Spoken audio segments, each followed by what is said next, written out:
जिंदगी की राह में जीना मुझको तुमसे कुछ मांगूंगा।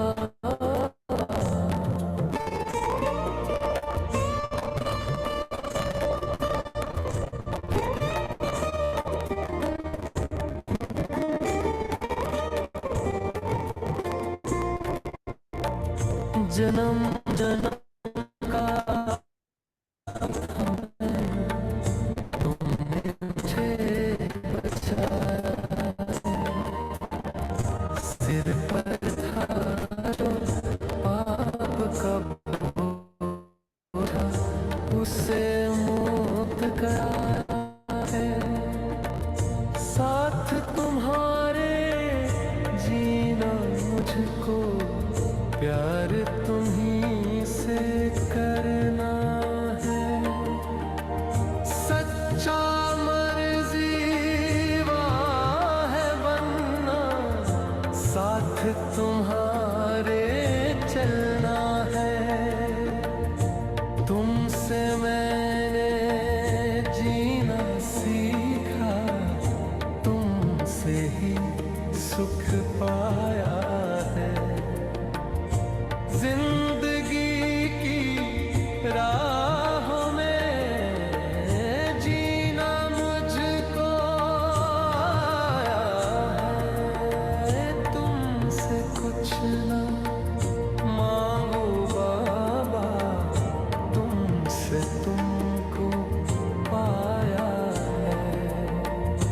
जिंदगी की राहों में जीना मुझको आया है।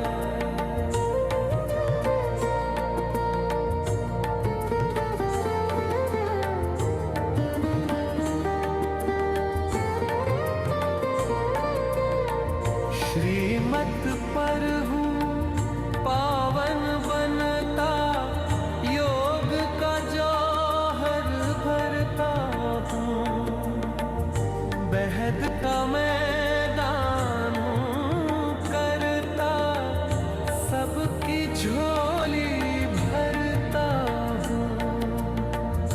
याद तुम्हारी पल पल आती, शीतल दिल बनाती है।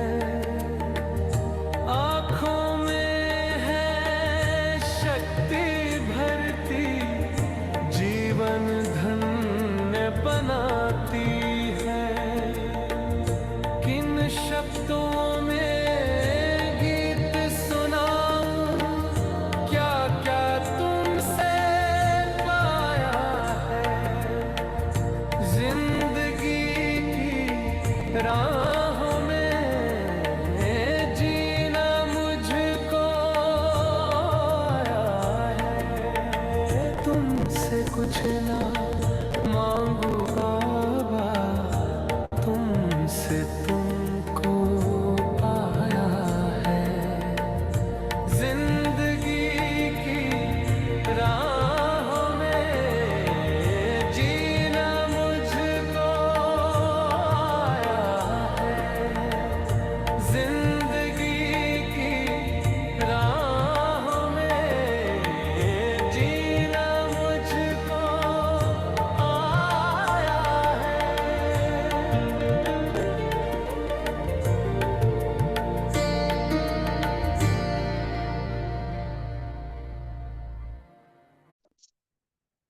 ओम शांति।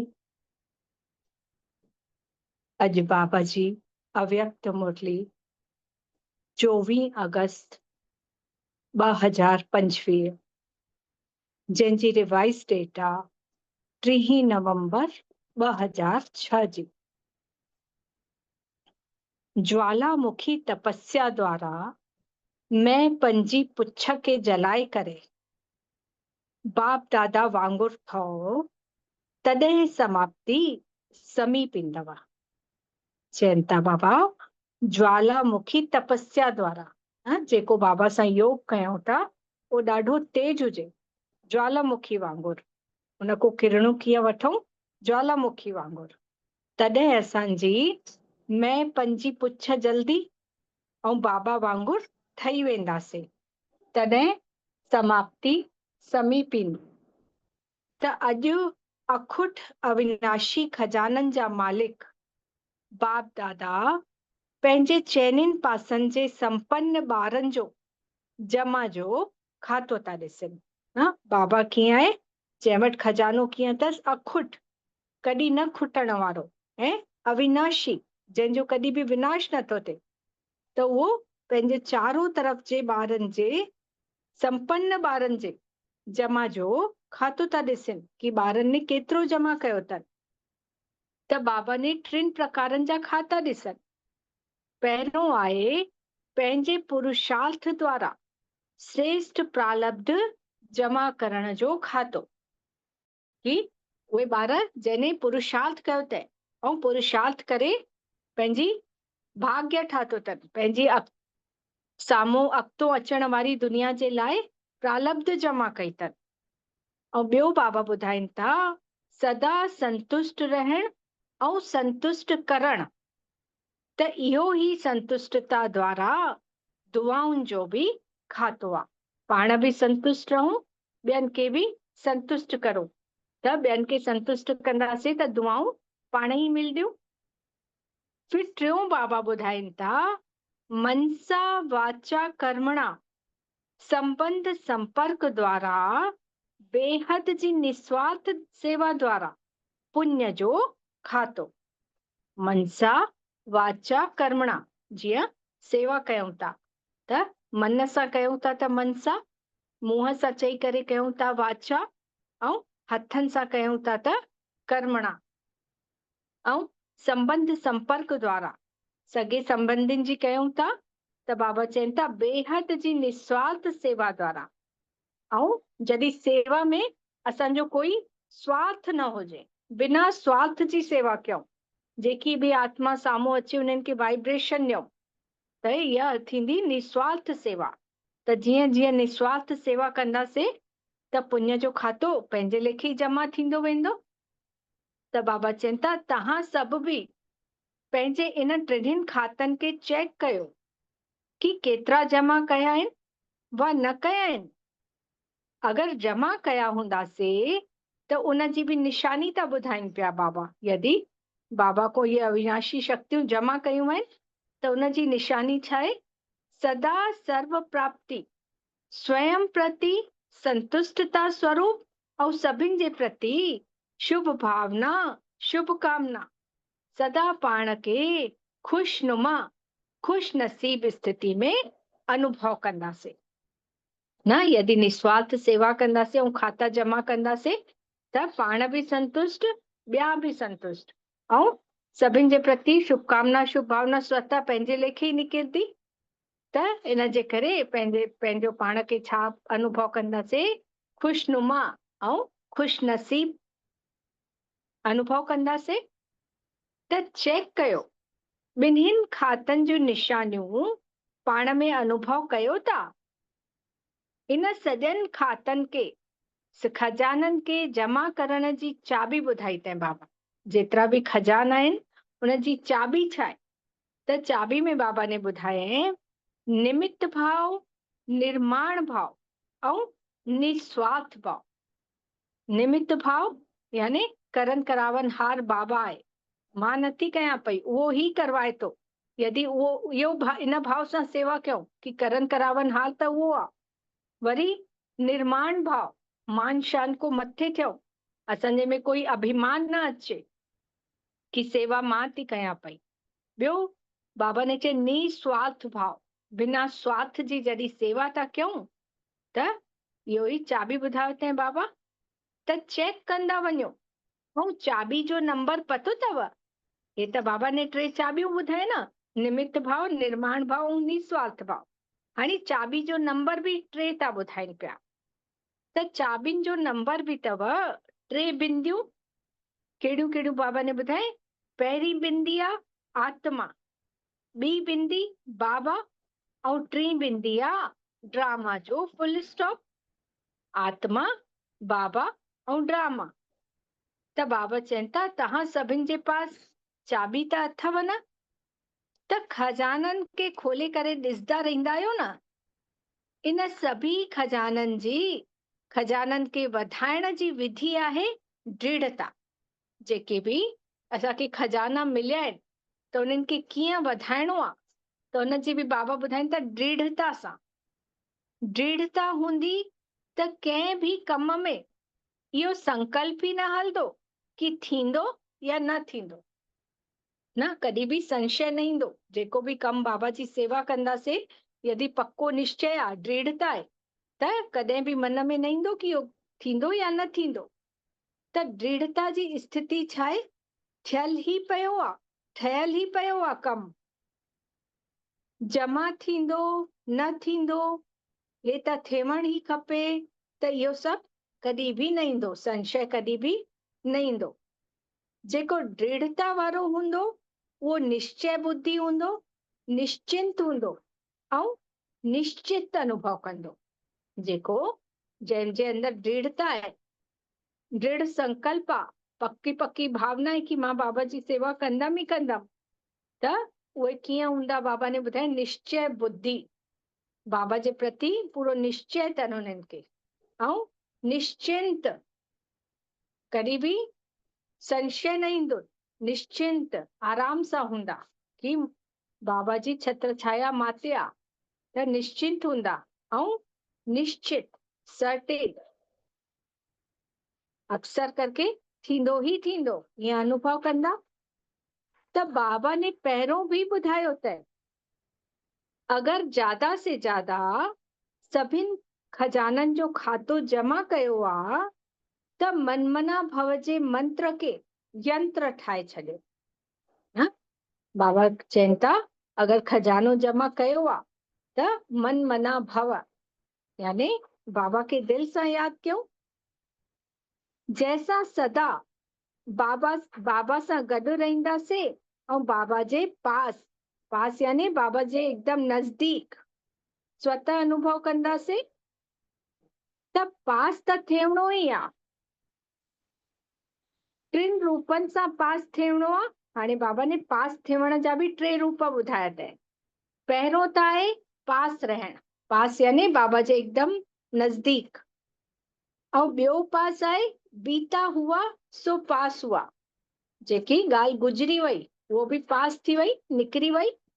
ऐं टियों आहे पास विद ऑनर थियण, जीतण, विजयी थियण। अगरि 3 पास आहिनि त तव्हां सभिनि खे राज्य अधिकारी ठहिण जी फुल पास अथव। त बाबा चवनि था फुल पास वठी छॾियव या वठणी अथव? जंहिंने बि फुल पास वरिती आहे उहो हथ मथे खणो, वठणी कान अथव लेकिन वठी वरिती अथव। त बाबा ॾिसनि था, त बाबा चवनि था पहिरीं लाइन में जेके ॿार वेठा आहिनि उहे त हथ ई नथा खणनि पिया, त बाबा उन्हनि खे चवनि था पिया कि वठणी अथव न पास, सोचदा आहियो हाणे त संपूर्ण बि न ठहिया आहियो इन जे लाइ, लेकिन निश्चय बुद्धि विजयी आहियो। जेके निश्चय बुद्धि आहिनि उहे जीतदा। हाणे त समय जी पुकार, भक्तनि जी पुकार, पंहिंजे मन जी आवाज़ छा थी अचेव पई? पुछनि था बाबा। हाणे त समय बि अंतिम चरण ते आहे ऐं भक्त बि पुकारनि था पिया, त तव्हांजे अंदरो छा थी आवाज़ अचेव? हाणे संपन्न ऐं समान ठहिणो अथव। बसि सोचो था पिया कि ठहींदासीं कंदासीं, ईअं सोचो था या ठही आहियो? बाबा पुछनि था पिया। त हाणे समय जे अनुसार हर समय एवर रेडी जो पाठ पक्को करणो अथव। एवर रेडी, हमेशा तैयार न। जीअं अगरि बुद्धि खे चऊं कि परम धाम हली वञ त 1 सेकेंड में बुद्धि हली वञे, त बाबा चवनि था एवर रेडी ठहो, एकदम पक्का तैयार थियो। जॾहिं मेरा बाबा चयव, मुंहिंजो बाबा चयव, प्यारो बाबा, मिठड़ो बाबा चयव, त मनदा बि उनखे आहियो न। त जेको प्यारो हूंदो आहे उन वांगुरु ठहिण मुश्किल न हूंदो आहे। न असांजी बि जॾहिं सभिनि जी सगाई थींदी आहे छोकिरनि सां, त असां बि उन्हनि जी ॻाल्हियुनि जो ध्यानु रखंदा आहियूं। जेका उनखे ॻाल्हि वणंदी अथसि त असां बि पंहिंजो पाण खे चेंज कंदा आहियूं न उहा। या हो असां जीअं मोटा आहियूं त हो चवंदो की अगरि सनी थी त उन में जी जान लॻाए छॾंदासीं उन ॻाल्हि खे मटण में। त उहो ई बाबा बि चए कि जेको प्यारो हूंदो आहे न उनजे समान ठहिणु मुश्किल न हूंदो आहे।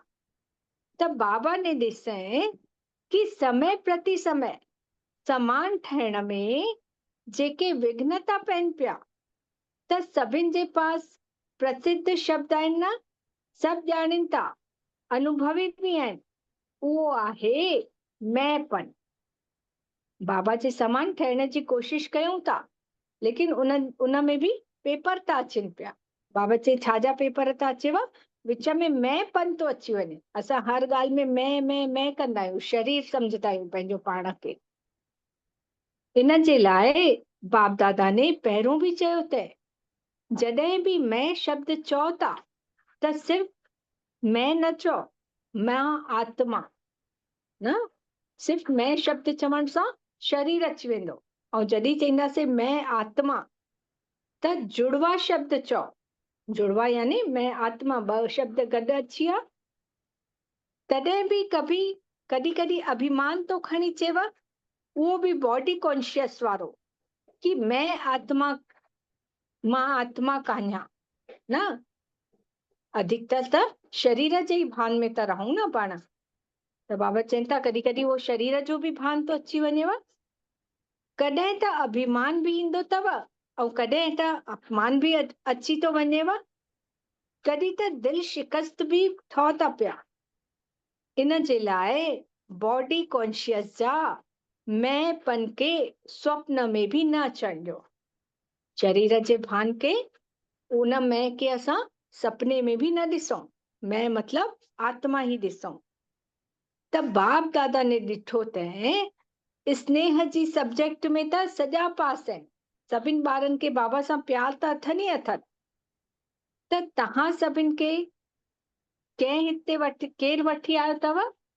सभु, चाहे कोई हवाई जहाज में आया आहिनि, कोई ट्रेन में, कोई बस में भी आया आहिनि, लेकिन वास्तव में बाप दादा जे प्यार में हिते विमान में पहुचायो। मधुबन में कीअं पहुचंदा आहियूं? बाबा जो प्यार खिचंदो आहे न असांखे। त उहो ई बाबा चवनि था कि बाबा जे प्यार में विमान में हिते पहुची आयो। त जीअं स्नेह जी सब्जेक्ट में सभु पास आयो, त हाणे कमाल कयो समान ठहिण जी। त सब्जेक्ट में बि पास विद ऑनर ठही करे ॾेखारियो। पसंदि अथव? समान ठहिण पसंदि अथव? पसंदि अथव, लेकिन ठहिण में थोरो मुश्किल आहे। न बाबा के ॿार चइसि था कि बाबा तव्हां वांगुरु त ठहिण चाहींदा आहियूं, लेकिन थोरो सो मुश्किल तो लॻे पियो। त बाबा चवनि था समान ठही वञो, तॾहिं ही समाप्ति साम्हूं ईंदव। जेको परिवर्तन थियणो आहे, विनाश थियणो आहे। त उहो ई बाबा चवनि था जॾहिं समय असां ॿारनि जे लाइ ई रोकियल आहे। जेसि तक असां बाबा समान न ठहींदासीं त परिवर्तन न थींदो। लेकिन कॾहिं कॾहिं जेकी दिलि में प्रतिज्ञा कंदा आहियो न कि ठहिणो ई आहे, त इहा प्रतिज्ञा कमज़ोर थी वञेव ऐं परीक्षा मजबूत थी वेंदी अथव। चाहींदा सभी आहिनि, लेकिन चाहना हिकु हूंदी आहे ऐं प्रैक्टिकल ॿियो थी वेंदो आहे। छो त प्रतिज्ञा त कंदा आहियूं, लेकिन दृढ़ता जी कमी थी वेंदी आहे। न कॾहिं कॾहिं बाबा सां सुठी प्रतिज्ञा कंदा आहियूं कि बाबा हाणे कोई बि विकार न ईंदो असांजे साम्हूं, या पुरुषार्थ सुठो कंदासीं, कोई बि प्रतिज्ञा कंदा आहियूं, लेकिन कॾहिं कॾहिं छा थींदो आहे, कमज़ोर था पइजी वञूं। बाबा खे चई करे बि उहा पूरी नथा करे सघूं। त बाबा चवनि था तॾहिं छा थींदो आहे, दृढ़ता जी कमी थी पइजी वञेव, समानता दूर थी वेंदी आहे ऐं समस्या प्रबल थी वेंदी आहे। त हाणे छा कंदो? त बाबा खे हिकु ॻाल्हि ते ॾाढी खिल थी अचेसि कहिड़ी ॻाल्हि? त बाबा चवनि था आहियो त महावीर, लेकिन जीअं शास्त्रनि में बि हनुमान खे महावीर चयो वियो आहे न, त उनखे पुछ बि ॾेखारींदा आहिनि। इहा पुछ अथव मैं पंजी। असां बि उॾण वारा आहियूं त असां बि महावीर आहियूं, फरिश्ता आहियूं न। त बाबा चए था जीअं हनुमान खे महावीर चयो वियो आहे त उनखे पुछ बि आहे, त असांजे में बि कहिड़ी पुछ थी अची वञे, मैं पंजी। त बाबा चवनि था जेसि तक महावीर हिन पुछ खे न जलाईंदा त लंका अर्थात पुराणी दुनिया बि समाप्त न थींदी। याने असांजे अंदरों जेसि तक इहो देह अभिमान जो मैंपन न ईंदो त असां नई दुनिया में कीअं वञी सघंदासीं। त हाणे हिन मैं जी पुछ खे साड़ियो, तॾहिं समाप्ति समीप ईंदव। त साड़ण जे लाइ ज्वालामुखी तपस्या साधारण याद न। हाणे बाबा चवनि था हिन पुछ खे साड़णो आहे, जलाइणो आहे, त हुनजे लाइ छा करणो पवंदो? त ज्वालामुखी तपस्या, बाबा सां उहे तेजी सां किरणियूं वठूं, ज्वालामुखी किरणियूं वठूं, तॾहिं असांजो उहो मैंपन सड़ी पाईंदो। साधारण याद न, लेकिन कहिड़ी याद हुजे? ज्वालामुखी याद। त ज्वालामुखी याद जी आवश्यकता आहे।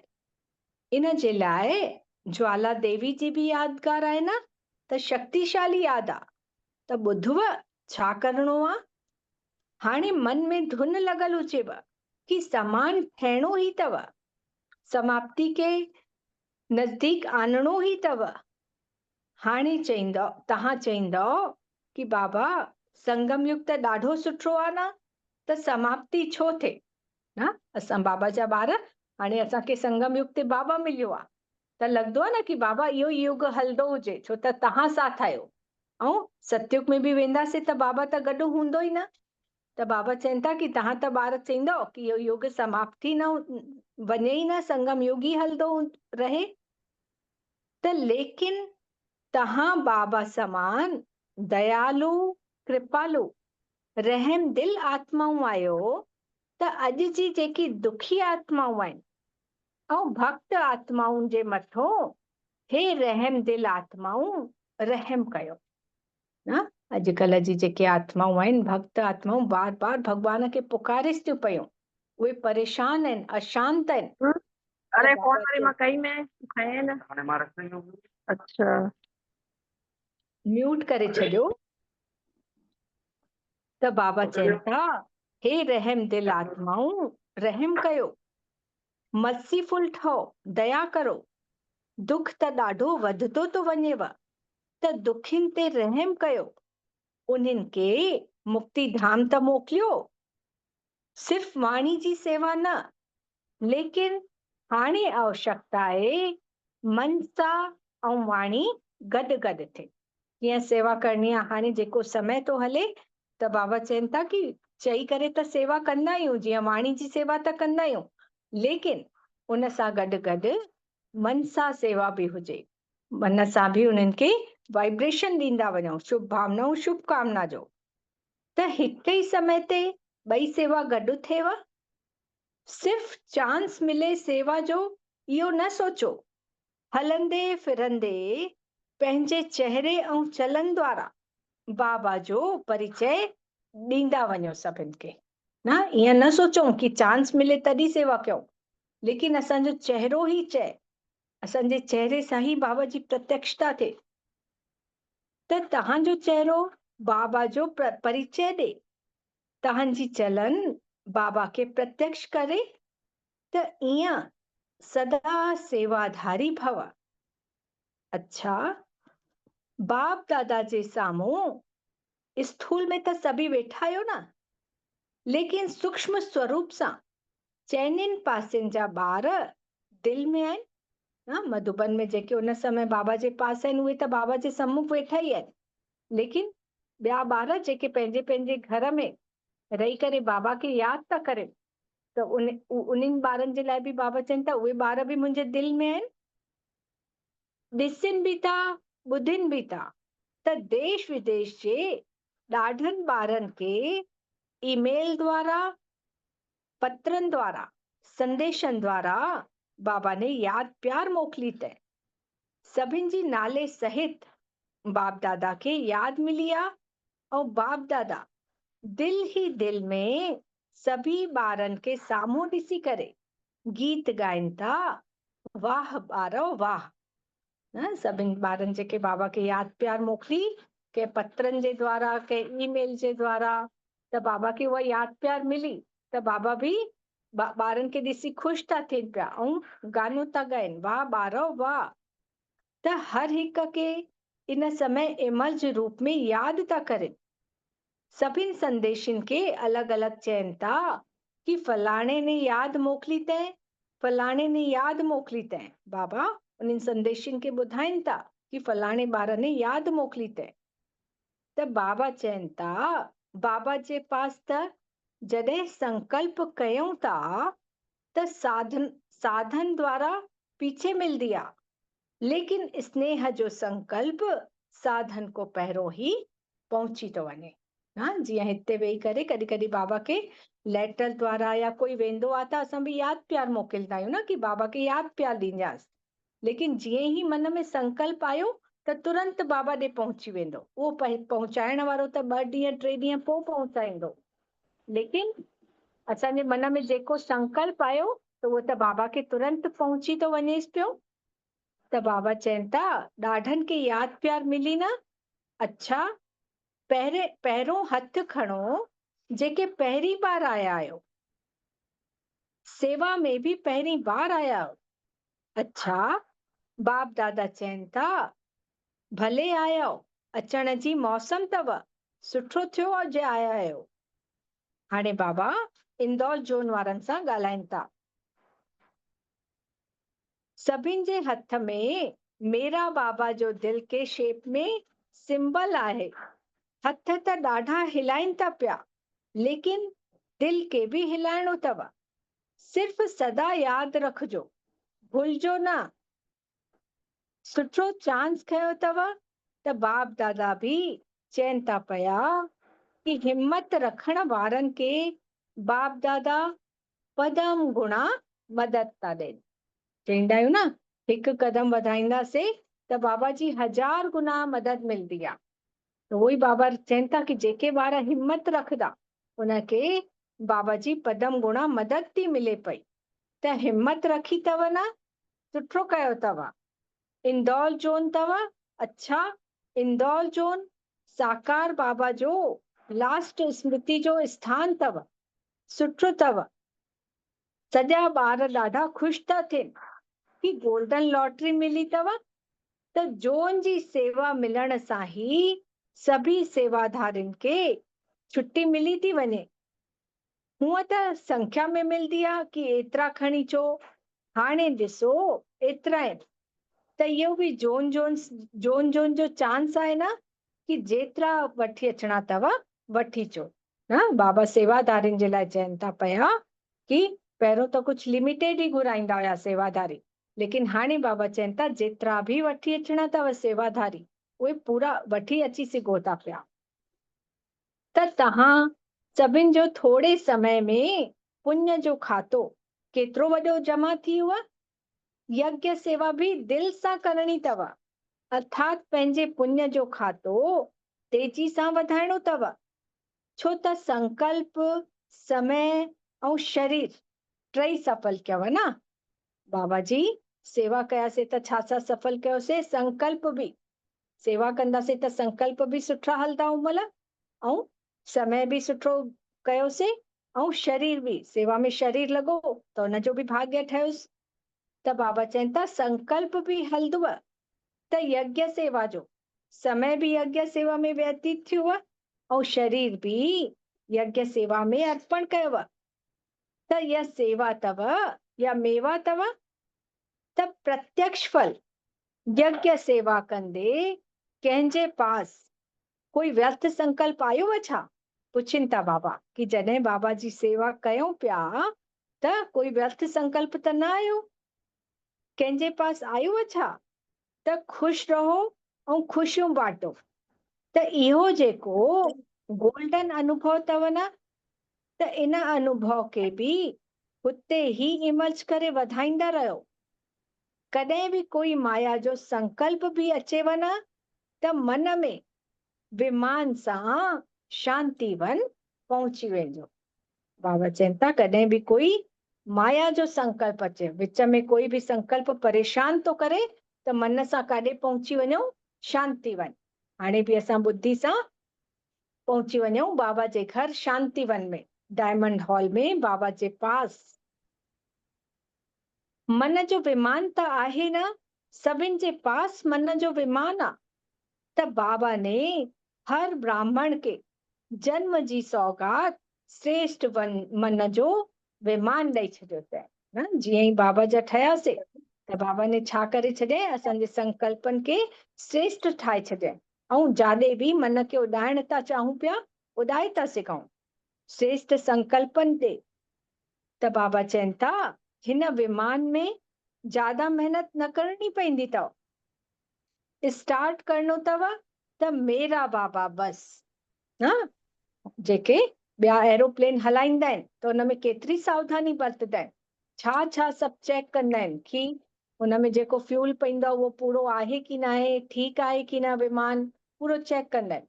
लेकिन बाबा ने जेको असांखे मन जो विमान ॾिनो अथई हुन में त कुझु बि न करिणो आहे, बसि मेरा बाबा दिलि सां चऊं ऐं असांजो विमान स्टार्ट थी वेंदो। त बाबा चवनि था हलाइण ईंदो अथव न त जॾहिं बि कुझु हुजेव त मधुबन पहुची वञो। भक्ति मार्ग में चाल धाम जेके करण वारा आहिनि त पंहिंजो पाण खे ॾाढा भाग्यवान सम्झंदा आहिनि। न भक्ति मार्ग में जेके चाल धाम करे वठंदा आहिनि त उहे छा सम्झंदा आहिनि कि असांखे त मोक्ष ई मिली वियो, ईअं सम्झंदा आहिनि, पंहिंजो पाण खे ॾाढा भाग्यवान सम्झंदा आहिनि। त बाबा चवनि था मधुबन में बि चाल धाम अथव, त चाल धाम कयव। हाणे बाबा हिकु हिकु करे चइनिनि धामनि में वठी वेंदा त असांखे बि बुद्धि सां ओॾे ओॾे वञिणो आहे। त बाबा चवनि था पांडव भवन में ॾिसो, पहुची वञूं पांडव भवन जे आंगन में, मां फ़रिश्तो। चाल धाम आहिनि न, जेके बि ईंदा आहिनि त पांडव भवन में त वेंदा आहियो न, त हिकु त अथव शांति स्तंभ महाधाम। पहुची वञूं बाबा जे शांति स्तंभ जे पास, जेको बाबा जो महाधाम आहे। उते ॾाढी शक्तिशाली हुआ स्थिति आहे ऐं सभिनि को ज्यादा शक्तिशाली जगह है उहा पूरे विश्व में। त बाबा चवनि था ॿियो बाबा जो कमरो, इहो अथव स्नेह जो धाम। हाणे बाबा जे कमरे में वञूं त बाबा जो प्यार जो अनुभव कयूं। टी अथव झोपड़ी, हली वञो झोपड़ी में, इहो त अथव स्नेह मिलन। ऐं चौथो अथव हिस्ट्री हॉल। हिस्ट्री हॉल में बि पहुचूं, ॾिसूं बाबा ऐं मम्मा जी मुरली था ॿुधूं पिया।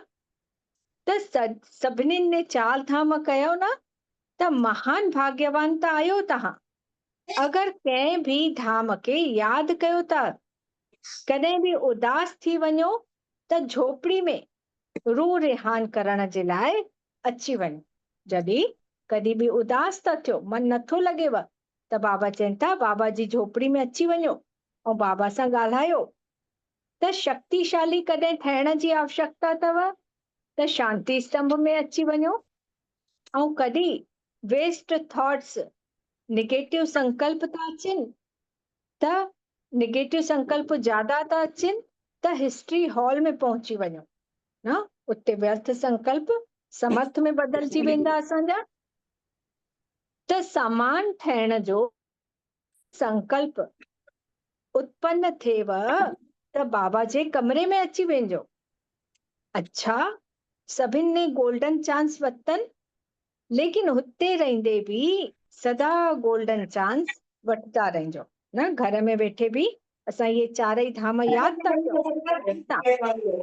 हिकु मिनट न, सेंड कर दिया आप क्या सर?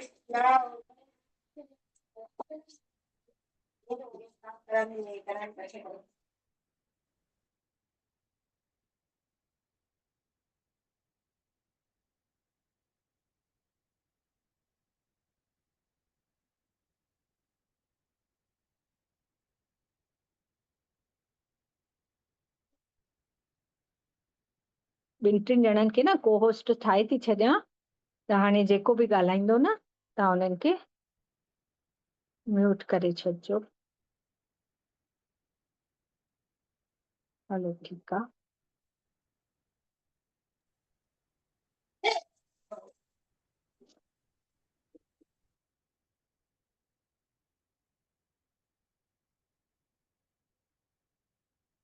बाबा चवनि था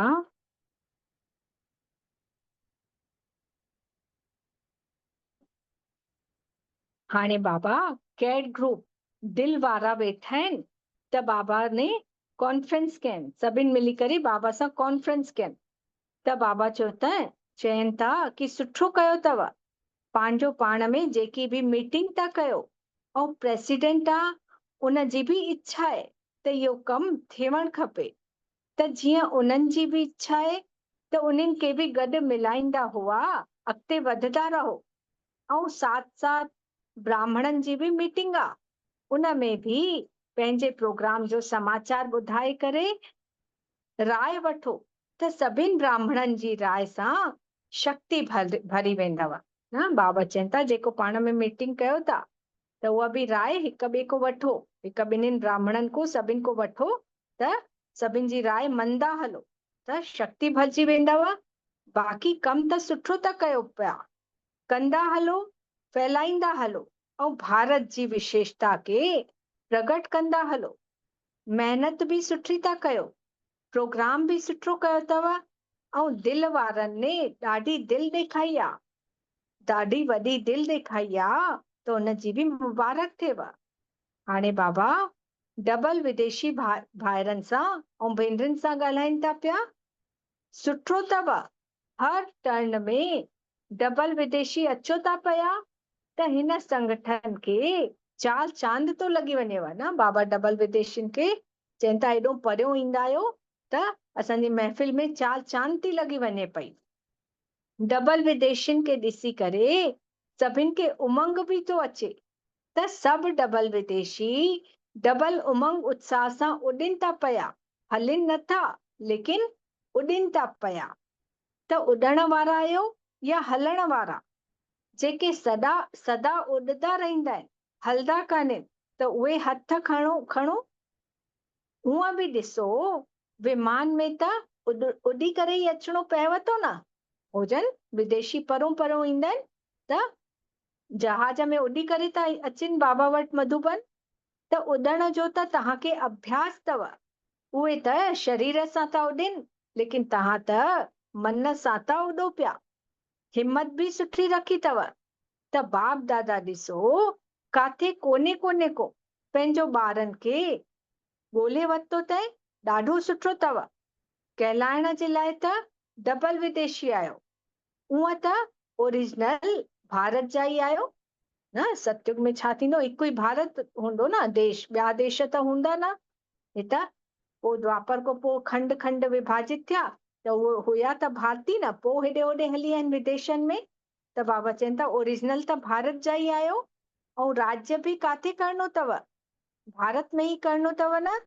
लेकिन सेवा जो अर्थ त पंजनि खंडनि में पहुची आयो, ऐं पंजनि ही खंडनि में भिन्न भिन्न स्थान में सेवा बि सुठी उमंग उत्साह सां कयो था पिया।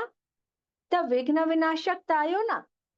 कोई बि विघ्न अचेव त घबराइजो न कि इहो छो थो अचे पियो, हे छो थो थिए पियो, न। जेको बि थींदो आहे उहो असांजी अञा हिम्मत वधाइण जो साधन आहे न। बाबा चवनि था जेको बि विघ्न ईंदो आहे, कोई परेशानी परिस्थिति ईंदी आहे, त घबराइणो कान्हे उन में। छो त कोई बि पेपर ईंदो आहे त उहो असांखे अञा ई मजबूत ठाहींदो आहे, असांजी स्थिति खे न अञा अॻिते वधाईंदो आहे। त घबराइण जो कान्हे उन में, उमंग उत्साह वधाइण जो साधन आहे। ईअं पक्का आहियो न, या थोड़ा थोड़ा कच्चा आहियो? कच्चो शब्द सुठो न लॻंदो आहे। पक्का आहियो, पक्का रहंदो, पक्का ई थी करे बाबा सां गॾु हलंदासीं। अच्छा, हाणे दादी जानकी ऑस्ट्रेलिया जो चक्कर लॻाए करे आई आहे, त उन्हनि खे बि बाबा ने यादि पिया ॾिनई। त बाबा जे पास त ईमेल में बि ॾाढा संदेश आया आहिनि बाप दादा ॾिसनि था पिया अॼुकल्ह ॾाढा वॾा प्रोग्राम बि ईअं थिया आहिनि जीअं थिया ई पिया आहिनि, सभु सिखी विया आहिनि। सेवा जे साधननि खे कार्य में लॻाइण जो सुठो अभ्यास कयो अथव। त बाप दादा खे ऑस्ट्रेलिया नंबर 1 तो ॾेखाई पएसि पियो, लेकिन यूके जो नंबर भी थोड़े अॻिते आहे। त ऑस्ट्रेलिया ने ही पहिरों नंबर वरितो अथई। हाणे फिर ऑस्ट्रेलिया खे नंबर 1 थियणो आहे। यूके खे नंबर 2 न मिलंदा, नंबर 1 ही थींदो। त पुराणा ऑस्ट्रेलिया जा ॿार बाप दादा खे बि यादि आहिनि। ऐं बाप दादा जी लाडली निर्मल आश्रम, तव्हां त चईंदा आहियो निर्मला दीदी, अॼु बाबा ने ऑस्ट्रेलिया जी जेकी निर्मला दीदी आहे उनखे यादि कयो अथई। त उनखे बाबा छा चईंदा हुया? निर्मल आश्रम चईंदा हुयासीं। त दीदी चईंदा आहियो न, लेकिन बाप दादा ने शुरू में ई उनखे टाइटल ॾिनई निर्मल आश्रम। जीअं आश्रम में ॾाढियुनि आत्माउनि खे सहारो मिलंदो आहे न, बाबा जा ठहनि था पिया। त हिक ऑस्ट्रेलिया निवासी ॿारनि खे विशेष याद, इहे साम्हूं वेठा आहिनि ऑस्ट्रेलिया वारा, उथो ॾाढो सुठो। जेकी निर्मला दीदी हुई न, त उन्हनि ॾाढनि ॿारनि खे बाबा जो ठातनि। त बाबा ने उनखे छा नालो ॾेई छॾियसि? निर्मल आश्रम चईंदासीं बाबा ने। त बाबा चवनि था इन्हनि खे त ॾाढो उमंग उत्साह थो अचे पियो, विश्व जी सेवा जे लाइ ॾाढियूं तयारियूं थियूं करनि पियूं। बाबा जी मदद ऐं सफलता भी अथनि। हाणे कहिड़ो दृढ़ संकल्प कयो था पिया? त हाणे इन ई संकल्प में वेहो कि सफलता असांजो जन्म सिद्ध अधिकार आहे ऐं विजय असांजे गले में विजय जी माला पई आहे। त हिन निश्चय ऐं रूहानी नशे में अनुभवी स्वरूप थी करे वेहो न, कि असांजी जीत त जीती करे ही रहंदासीं ऐं सफलता ही असांजो जन्म सिद्ध अधिकार आहे। अच्छा, हाणे बाप दादा जो यादि प्यार आहे। चइनिनि पासनि जे फिकर सां फारिग बेफिक्र बादशाहनि खे सदा बेगमपुर जे बादशाह स्वरूप में स्थित थियण वारे ॿारनि खे, सर्व खजाननि सां संपन्न रिचेस्ट इन द वर्ल्ड सभिनि ॿारनि खे, सदा उमंग उत्साह सां उड़ती कला में वञण वारे, सदा समाप्ति के समीप अचण वारे बाप दादा समान ॿारनि खे, बाप दादा जो यादि प्यार ऐं दिल जूं दुआऊं। वरदाता जो भी वरदान ऐं नमस्ते। ऐं असां मिठड़े ॿारनि जो भी मिठड़े माता पिता बाप दादा खे दिल जो यादि प्यार, गुड मॉर्निंग ऐं नमस्ते मिठड़ा बाबल, नमस्ते। शुक्रिया बाबा, शुक्रिया।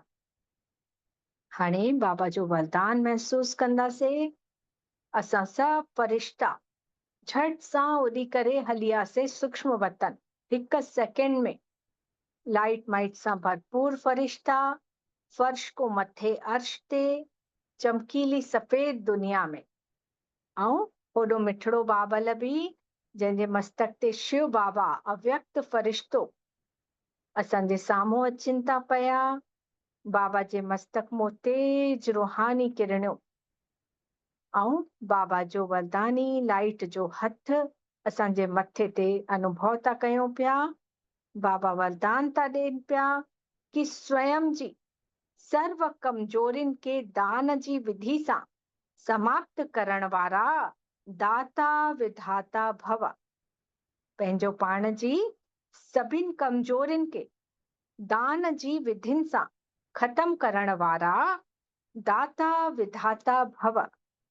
भक्ति में इहो नियम थींदो आहे न कि जॾहिं कंहिं शइ जी कमी हूंदी आहे त उहा दान कंदा आहिनि।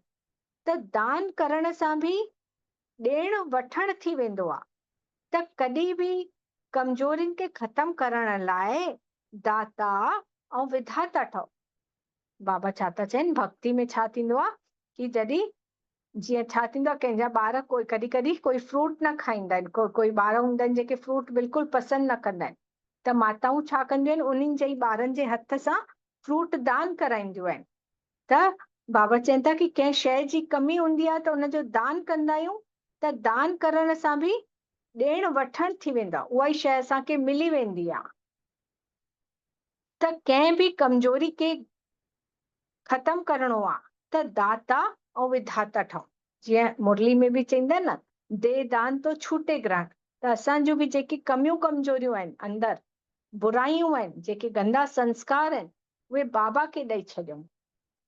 त बाबा चवनि था, यदि तव्हां ॿियनि खे बाबा जो खजानो ॾियण जो निमित ऐं सहारा ठहींदव त कमजोरियुनि जो किनारो बि पंहिंजो पाण ख़तम थी वेंदो आहे। ॿियनि खे छा कंदासीं? बाबा जो खजानो ॾियूं, बाबा जूं शक्तियां ॾियूं, वाइब्रेशन ॾियूं, त असांजे अंदरि बि जेकी कमी कमजोरी हूंदी उहो पंहिंजो पाण ई ख़तम थी वेंदियूं। त पंहिंजे दाता विधातापन जे शक्तिशाली संस्कार खे इमर्ज कयो त कमजोर संस्कार पंहिंजो पाण ई ख़तम थी वेंदव। स्लोगन में बाबा ने चए, पंहिंजे श्रेष्ठ भाग्य जा गुण ॻायूं, कमजोरियुनि जा न। जेका पंहिंजा श्रेष्ठ भाग्य तो ठहे उन जा ही गुण ॻायूं। अव्यक्त इशारे सहजयोगी ठहिणो अथव त परमात्मा प्यार जा अनुभवी ठहो। बाबा चवनि था, जंहिंसां प्यार हूंदो आहे न, त उनजो जेको बि सुठो लॻंदो आहे उहो ई कंदा आहियूं असां। त बाबा खे बि ॿारनि जो अपसेट थियणु सुठो नथो लॻे। इन जे लाइ कॾहिं बि इहो न चओ कि छा थो थिए, ॻाल्हि ही अहिड़ी हुई, इन जे लाइ अपसेट थी वियमि। अगरि ॻाल्हि अपसेट जी थींदी बि अथव त तव्हां अपसेट जी स्थिति में न अचो, दिलि सां चओ बाबा ऐं उन जे प्यार में समाइजी वञो। न असांजा बि ॿार जीअं असांखां गुस्सो थींदा आहिनि, अपसेट थींदा आहिनि, त असांखे ॻाल्हि न वणंदी आहे न। त उहो ई असांजो बाबा बि चए थो कि मुंहिंजा ॿार बि जॾहिं अपसेट थींदा आहिनि त मूंखे सुठो न लॻंदो आहे। त बाबा चवनि था, भले ई कोई परिस्थिति अचेव थी, कोई ॻाल्हियूं अचेव थियूं जंहिंमें असांखे अपसेट थियणो आहे, लेकिन जॾहिं उहे ॻाल्हियूं अचनि थियूं त छा चऊं?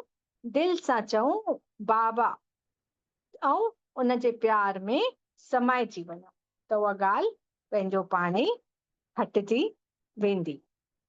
अच्छा, ओम शांति।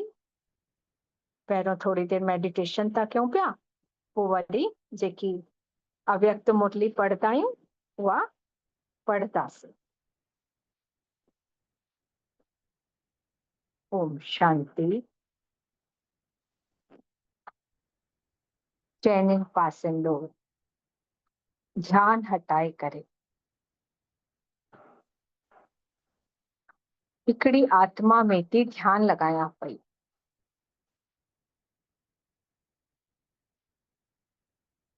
मां आत्मा, बिंदी, चमकीलो सितारो, पंहिंजे मैंपन जेको देह जो अभिमान आहे उन जी पुछ खे साड़ियां थी पई। ॾिसूं कि इहो पूरो शरीर सड़ंदो थो वञे पियो ऐं मां आत्मा महावीर ठही करे उॾंदी थी वञा। उॾंदे उॾंदे सूक्ष्म वतन में अची वियमि। मिठड़े बाबा जो वरदान मथे ते अनुभव करे पंहिंजो पाण खे ॾाढियुनि शक्तियुनि सां भरपूर करे, पंहिंजो पाण खे दृढ़ प्रतिज्ञ करे करे हलदी थी वञा अञा मथे। निश्चय बुद्धि ठही करे निश्चिंत ऐं निश्चित अनुभव कंदे कंदे हिकु बाबा सां ही प्यार, ॿियो कोई बि न बुद्धि में, बाबा जे प्यार सां गॾु गॾु मथे खीचंदी थी वञा पई। ॼण त इन धरती जे आकर्षण को बि परे पहुची वियमि पंहिंजे मिठड़े धाम, परम धाम बाबा जे पास। मन मना भव जे मंत्र के दिल में रखी करे बाबा के दिल सां थी याद कयांसि पई ऐं जीअं ही बाबा के दिल सां यादि थी कयांसि पई त बाबा जी ज्वालामुखी किरणियूं मुंहिंजे मथो पवंदियूं थियूं वञनि पयूं। तेज ज्वाला निकिरंदी थी वञे। मुंहिंजी आत्मा जा जेके बि विकार आहिनि, कमजोरियूं आहिनि, अशुद्धियूं आहिनि, जेके बि विकारनि जो जरा भी अंश मात्र भी रहिजी वियो आहे, त उहो सभु बाबा जी ज्वालामुखी यादि सां ख़तम थो थींदो वञे। कारे कारे धुएं जे रूप में निकिरंदो थो वञे उहा कमजोरी। ऐं जीअं ही कमजोरी निकिरंदी थी वञे त मां पंहिंजो पाण खे संपूर्ण थी अनुभव कयां पई। जीअं बाबा चमकीलो, उहे ही मां आत्मा मास्टर संपूर्ण थींदी वञा पई। सॼियूं कमजोरियूं ॼण त समाप्त थी वियूं आहिनि ऐं संपन्न आत्मा पंहिंजो पाण खे ॾिसां थी शांति वन में, डायमंड हॉल में बाबा जे पास। बाबा को शक्तियूं वठी करे वापसि हलूं था पांडव भवन। पांडव भवन जे आंगन में मां फरिश्तो ॾिसां थी पई, ॾाढा सारा फरिश्ता श्वेत वस्त्रधारी, जंहिंजे मस्तक में आत्मा थी चमके ऐं उन्हनि सभिनि जे चेहरनि सां ॼण त बाबा जी प्रत्यक्षता थी थिए पई। उन्हनि जी रूहानी दृष्टि, वृत्ति, कृति सभु कुझु बाबा वांगुर थी नज़र अचे पई। उन्हनि जी स्थिति बि ॾाढी शक्तिशाली आहे। मां फरिश्तो बि पंहिंजो पाण खे दृढ़ संकल्प थो ॾियां कि बाबा मुंहिंजी स्थिति बि ईअं ई थिए। जेके बि कमजोरियूं आहिनि, जेके बि अञा ताईं विकारनि जा अंश वंश बि बचियल आहिनि, उहे बि सभु जलाए करे तव्हांजी यादि सां ऐं मां पंहिंजी स्थिति खे बि ईअं ई ॾाढो शक्तिशाली थी ठाहियां पई। ऐं बाबा खे जीअं ई हे सभु ॻाल्हियूं चवां थी पई त बाबा ॼण मुंहिंजे मथे ते हथ था रखनि पिया ऐं चवनि था तथास्तु ॿार। बाबा ने वरदान ॾेई छॾियईं। इहो वरदान पाए करे मां पंहिंजी स्थिति खे दृढ़ता पूर्वक अञा पक्को थी कंदी वञा पई। ॾिसूं, पक्को कंदे कंदे पंहिंजे पुरुषार्थ जो खातो बि जमा कंदी थी वञा पई, जेको मूंखे प्रालब्ध में, सत्युग में सभु कुझु सुठो मिलंदो। सुठो राज्य दरबार, महाराजा महारानी ठही करे वेंदासीं। सभु कुझु संपूर्ण, असांजी स्थिति बि ॾाढी सुठी उते आत्मिक स्थिति हूंदी। ॾिसूं पंहिंजो पाण खे उन शक्तिशाली स्थिति में। हाणे पंहिंजो पाण खे पूज्य स्वरूप में ॾिसूं कि कीअं मंदिरनि में आहियां मां आत्मा, देवी देवता जे रूप में, ऐं कीअं भक्त गण अचनि था, रोइनि था, चिल्लाइनि था पिया कि हे देवी रहम कयो। मां रहम दिल आत्मा, जीअं मुंहिंजो बाबा रहम दिल, मां बि ओतिरी ही रहम दिल आत्मा उन्हनि सभिनि भक्तनि खे शुभ भावना, शुभकामना ॾेई करे उन्हनि जी भी सॼी मनोकामना पूरी थी कयां पई। हाणे वापसि मां फरिश्तो बाबा के दिल सां धन्यवाद ॾेई करे धीरे धीरे लहींदी थी अचां पई पंहिंजे शरीर में, ऐं चारो तरफ़ पवित्रता जी शक्तियुनि खे फैलायां थी पई त चारो तरफ़ जो वातावरण भी पवित्र थींदो थो वञे थो। ओम शांति, ओम शांति, ओम शांति। हाणे बाबा जी जेकी अव्यक्त मुरली पढ़ंदा आहियूं उहा आहे 2 फरवरी 69 जी। अॼु जी मुरली जी हेडिंग आहे अव्यक्त मिलन जे अनुभव जूं विधियूं। बाबा सां जेको अव्यक्त मिलन कंदा आहियूं त उनजे अनुभव जी छा विधियूं आहिनि उहे बाबा ने ॿुधायूं अथई। प्रेम स्वरूप ॿार ज्ञान सहित प्रेम जेको थींदो अथव न उहो ही यथार्थ प्रेम अथव न। बाबा ने असली प्रेम जी छा परिभाषा ॿुधाए, जेको ज्ञान सहित प्रेम आहे। पहिरियों त असांखे ज्ञान ई न हुयो, भले ई प्यार कंदासीं भॻवान सां, लेकिन इहो ई न पतो हुयो कि भॻवान आहे केरु। लेकिन हाणे जॾहिं आत्मा जो ज्ञान, परमात्मा जो ज्ञान, ड्रामा जो ज्ञान मिली वियो त उन ज्ञान सहित जॾहिं भॻवान खे यादि था कयूं पिया त उहो बाबा चवनि था उहो ही यथार्थ प्रेम अथव, असली प्रेम अथव।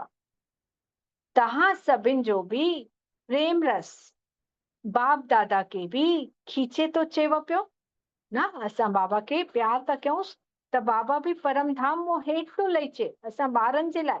हिन गंदी अपवित्र दुनिया में बि वीचारो अचे थो असां ॿारनि जे प्रेम जी ख़ातिर। त सभिनि ॿारनि जे दिल जे अंदरि हिकु आश ॾेखाई थी ॾे पई। उहा कहिड़ी आहे त कई ॿारनि ने संदेश मोकिलियो अथनि कि तव्हां असांखे बि पंहिंजे अव्यक्त वतन जो अनुभव करायो न। कई ॿार चवनि था कि जीअं तव्हां अव्यक्त वतन जो अनुभव कंदा आहियो त असांखे बि करायो। त इहो सभिनि ॿारनि जी आशाऊं हाणे पूर्ण करण जो समय पहुची ई वियो अथव। त तव्हां चईंदव कि सभी संदेशूं ठही वेंदासीं, लेकिन न, अव्यक्त वतन जो अनुभव भी ॿार कंदा, लेकिन दिव्य बुद्धि जे आधार ते जेको जॾहिं अलौकिक अनुभव करे थो सघे उहो ही दिव्य दृष्टि द्वारा करण सां बि ॾाढो लाभदायक, अलौकिक ऐं अनोखो आहे न। ॿार चवनि था कि बाबा असांखे अलौकिक अव्यक्त वतन जो अनुभव करणो आहे त असां बि संदेशी ठही वञूं, छो त संदेशी वेंदियूं महिल। त बाबा चवनि था न, अव्यक्त वतन जो अनुभव त तव्हां ॿार बि करे सघंदा आहियो, लेकिन दिव्य बुद्धि जे आधार ते जॾहिं अलौकिक अनुभव कंदव तॾहिं ही उहो पाए सघंदव। जॾहिं असांजी बुद्धि कीअं हूंदी, अलौकिक ऐं दिव्य बुद्धि, टे नेत्र सां बाबा खे ॾिसंदासीं तॾहिं उहो अनुभव करे सघंदासीं। इन जे लाइ जेके भी ॿार चाहींदा आहिनि कि अव्यक्त बाबा सां मिलूं त उहे ही करे सघंदा आहिनि। जेके ॿार दिल सां चाहींदा कि बाबा सां मिलन मनायूं त उहे ई मिली सघंदा। त बाबा चवनि था कीअं करे सघंदा आहियो।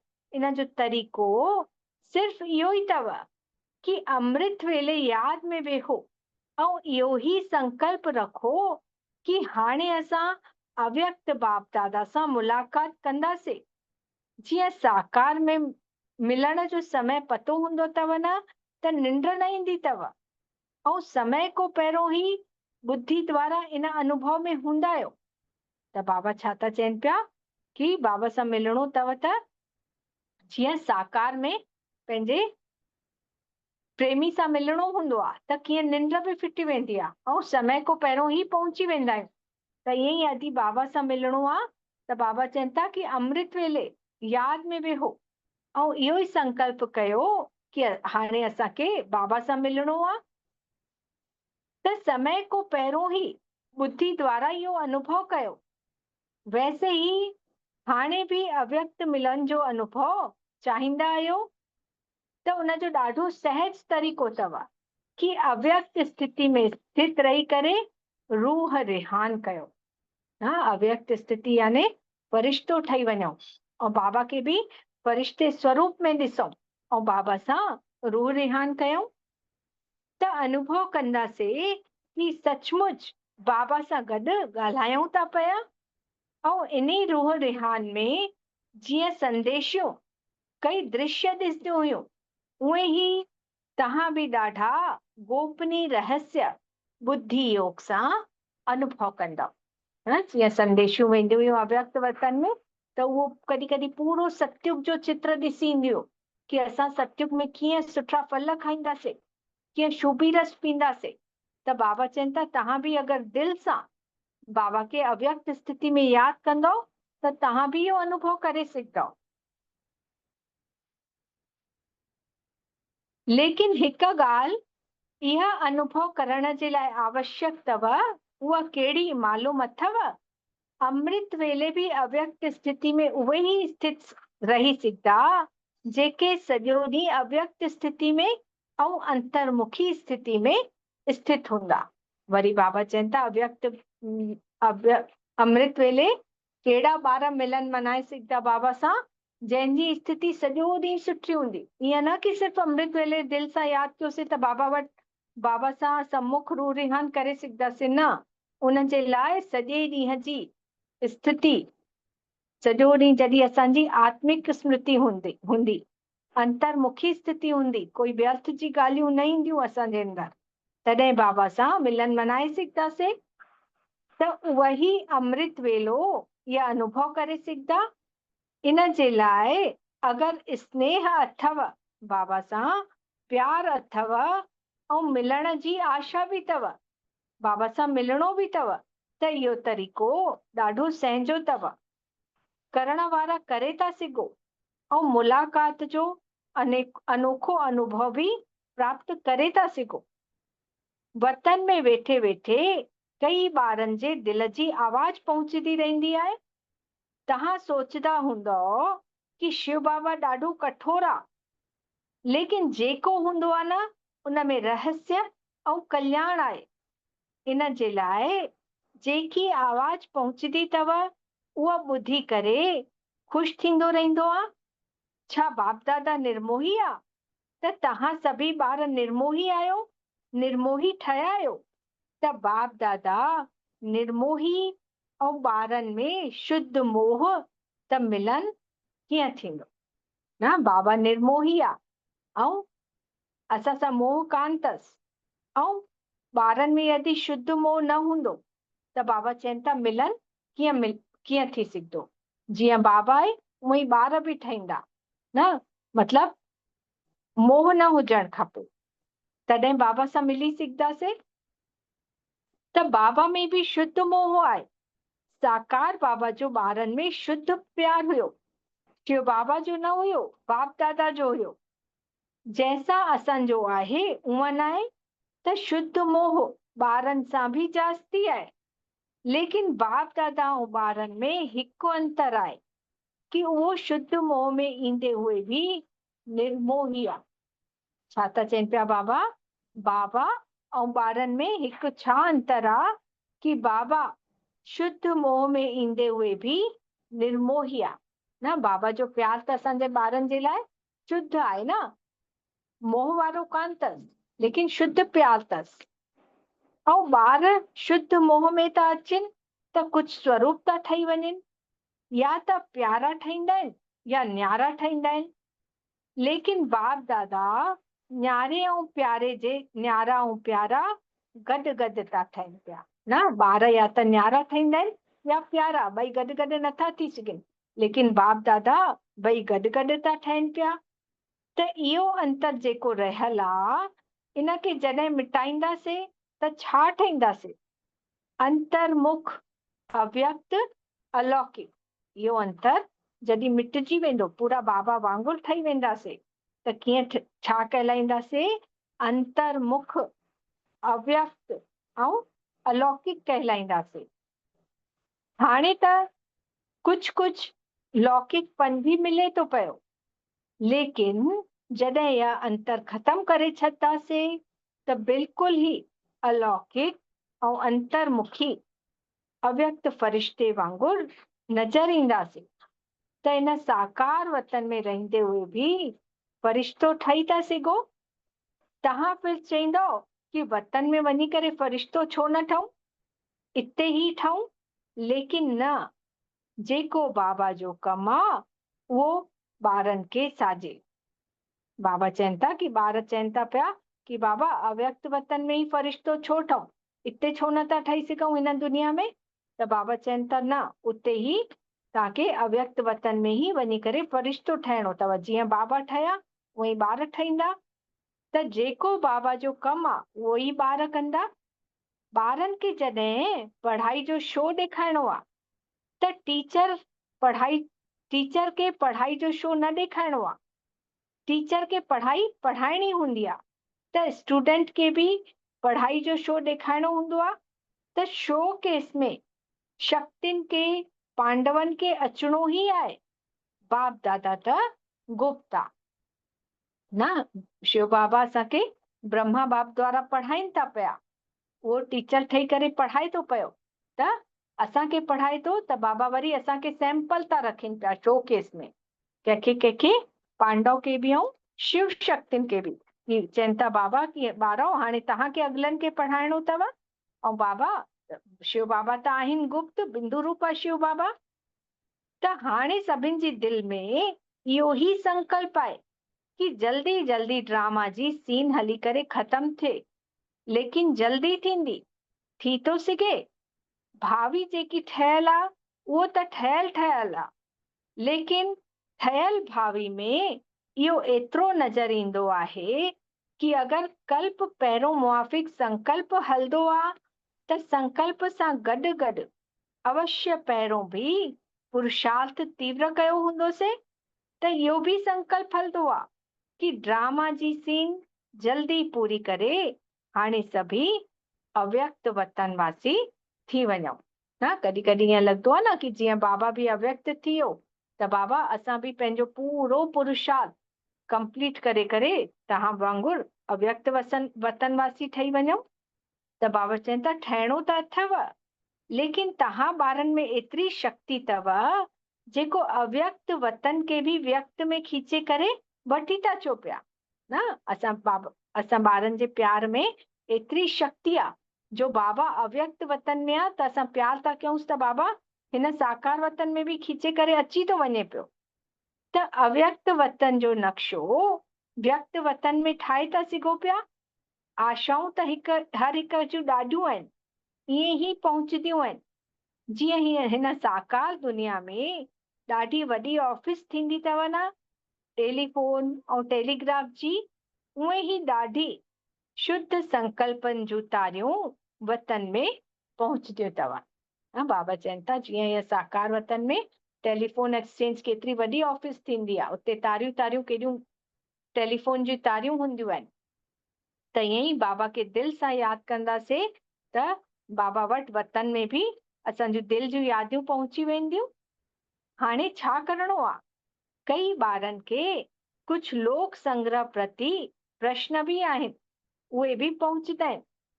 कई ॿार मुंझदा आहिनि कि साकार द्वारा त इहो चयोसीं कि सूक्ष्म वतन आहे ई न, त बाबा काॾे विया, त काथों था मिलण अचनि, काथे इहे संदेश मोकिलनि था पिया, छो भोग लॻाईंदा आहिनि, त हिन जो बि राज आहे।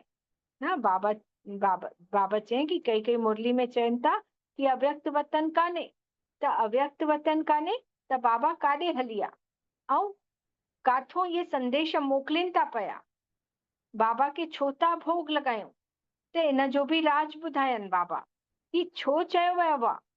इन जो मूल कारण ईअं आहे कि जीअं तव्हां ॾिठो हूंदव कि कॾहिं कॾहिं नंढा ॿार जॾहिं कंहिं शइ जे पीछो लॻी था वञनि त उहा शइ सुठी थींदी बि आहे, लेकिन हद को ज्यादा उन सुठी चीज जे पीछे था पइजी वञनि, त ॿारनि खे छा चयो वेंदो आहे? उहा चीज उन्हनि जी अखियुनि को लुकाए करे चयो वेंदो आहे न कि इहा कान्हे। न नंढड़नि ॿारनि खे छा कंदा आहियूं कि मान लो कोई सुठी शइ घुरनि था, बेकार शइ कान्हे, भले ई सुठी शइ आहे, घुरनि था, असां उन्हनि खे बार बार कोई खाइण जी शइ मान लो आहे उहा ॾियूं था, 2 बार 3 बार ॾींदासीं ऐं फिर ॿार चौथी बार बि घुरे थो त असां उन शइ खे लिकाए छॾींदा आहियूं न, ऐं ॿार खे चईंदा आहियूं कि कान्हे, ख़तम थी वई, कांउ खणी वियो, ईअं ॿारनि खे चईंदा आहियूं न। त उहो ई बाबा बि चए थो पियो, इन जे लाइ ई चयो वियो आहे कि इन जी जेकी एक्स्ट्रा लगन लॻी वई आहे उहा कुझु ठीकु थी वञे, त त इन ई रीति सां वर्तमान समय कई ॿार इन ई ॻाल्हि में कुझु चटकी विया आहिनि त उन्हनि खे छुड़ाइण जे लाइ साकार में चईंदा आहियूं कि इहो सूक्ष्म वतन कान्हे न। कई ॿार अव्यक्त वतन में ई वेही था रहनि बाबा सां ऐं परम धाम वञनि ई नथा पिया। इन जे लाइ ॿारनि खे पटाइण जे लाइ बाबा चवनि था कि ईअं था चऊं कि अव्यक्त वतन आहे ई न, उन्हनि खे छुड़ाइण जे लाइ। त इहे बि ॿारनि जी इन ॻाल्हि सां बुद्धि हटाइण जे लाइ चयो वियो आहे, लेकिन इन जो भाव इहो कान्हे कि अगरि ॿारनि सां कोई शइ लुकायूं था त उहा चीज ख़तम थी वञे, न। इहा युक्ति आहे चटकी हुई चीज सां छॾाइण जी, त इहा बि युक्ति आहे। अगरि सूक्ष्म वतन न हुजे त भोग काथे लॻाईंदासीं? त इहो रस्म रिवाज खे कायम छो रखियनि? इहो बि ईअं थींदो आहे त खुदि बि संदेश छो पुछवाईंदा हुया त ईअं बि न कि सूक्ष्म वतन कान्हे, सूक्ष्म वतन आहे, लेकिन हाणे सूक्ष्म वतन में अचण वञण जे बजाय स्वयं ही सूक्ष्म वतन वासी ठहिणो आहे न। बाबा चवनि था कि सूक्ष्म वतन में अचण वञण जे बजाय कि बार बार जीअं संदेशूं वेंदियूं हुयूं, कुझु बाबा को पुछंदियूं हुयूं, भोग लॻाईंदियूं हुयूं या कुझु बि अनुभव कंदियूं हुयूं, त उहो छॾाए करे बाबा ने हाणे अहिड़ी युक्ति रची अथई। बाबा चवनि था हाणे उहो संदेशनि जो पाठ बि बाबा ने ख़तम कराए छॾियईं। फिर बाबा चवनि था हाणे उते वञण जी बजाय हाणे तव्हांखे ई सूक्ष्म वतन वासी ठहिणो आहे। ओड़ो बाबा वांगुरु अव्यक्त संपूर्ण फ़रिश्तो असां सभिनि ॿारनि खे ठहिणो आहे। त इहा ई बाप दादा जी आश आहे। अचण वञण न खपे, इहो यथार्थ आहे। त कमाई कंहिंमें आहे त बाबा ॿारनि जी कमाई खे ॾिसनि था ऐं कमाई जे लाइक़ बि ठाहिनि था। इन जे लाइ इहो कॾहिं रहस्य चईंदा आहिनि। हाणे सम्झो कि छो था चवनि पिया बाबा, त हाणे छा करिणो आहे? सूक्ष्म वतन जे अव्यक्त अनुभव खे अनुभव कयो, सूक्ष्म स्थिति खे अनुभव कयो। अचण वञण जी आशा त अल्पकाल जी अथव। अल्पकाल के बजाय सदा पंहिंजो पाण खे सूक्ष्म वतन वासी छो न था ठाहियो? बाबा चवनि था जेको सूक्ष्म वतन वासी वञूं था पिया उते अनुभव कयूं था, उहा त आशा त अल्पकाल जी अथव, थोरे समय जी अथव। त उन में अचण वञण बंदि कयो ऐं पंहिंजो पाण खे सूक्ष्म वतन वासी ठाहियो। खुद शांति। मिठड़े मिठड़े बाबल जो दिल सां धन्यवाद।